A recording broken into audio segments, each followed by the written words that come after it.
Alright, so for this video, I want to do a closer look at the snowblower module after 60 days or so of use, okay? So I purchased my Yarbo initially on the Black Friday sale. I had it, working mid-December, but, didn't really start to work with it until, first week of January when we had a good snow here. So pretty much from January 6th until, now, approximately 60 days that I've owned it, have used it to, clear the snow from my driveway at least a dozen times, sidewalks, neighbor's driveway, end of the driveway where the snow gets piled up by a snowplow that comes by and cleans the street, all of those things. So it's gone through a pretty good bit of use. Maybe more so than the average customer would put it through, because I've really been putting it through the paces and trying to test it, seeing what it could do, the most amount of snow it can handle, wet snow, compacted snow, all those types of situations. And so here's what I found.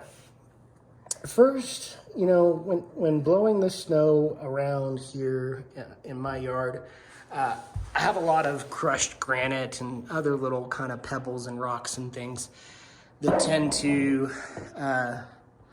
get sucked up and stuff. So zoomed in here again, looking at some of those little chips. Again, that's from, rocks and things that are sucked up by the auger and then blown out the snow chute with the snow. I really didn't expect this much chippage of the snow chute this early on after only 60 days of use. So I suspect that, if I had this for a couple more years, this would look pretty bad. So I'm going to reach out to Yarbo, find out what's going on with the powder coating situation, if it's level 1, level 3, and get their feedback on what they think about this. Okay, so pausing here. Next, we want to take a good look at the auger blades themselves. You can see, the inside of my auger is a little bit dirty, but, looking at the blades themselves, I can kind of feel along the edges here. And, depending on where it may have made contact with pavement, at its lowest point, it's definitely made contact with some surfaces here. You can kind of tell. So, where it's made contact, it's obviously chipped, rusted, beat up, banged up, whatever you want to call it. But, this is perhaps normal for snowblower conditions, when used heavily in different terrains, asphalt and concrete and different heights and stuff there. All right, lastly, we want to kind of just take a closer look at the bottom of Yarbo. Again, 60 days of usage. Maybe that equates to, 24 driveway cleans between my driveway and the neighbors. And look at how much it's gotten scratched up already. So look at all the paint's gone from this surface.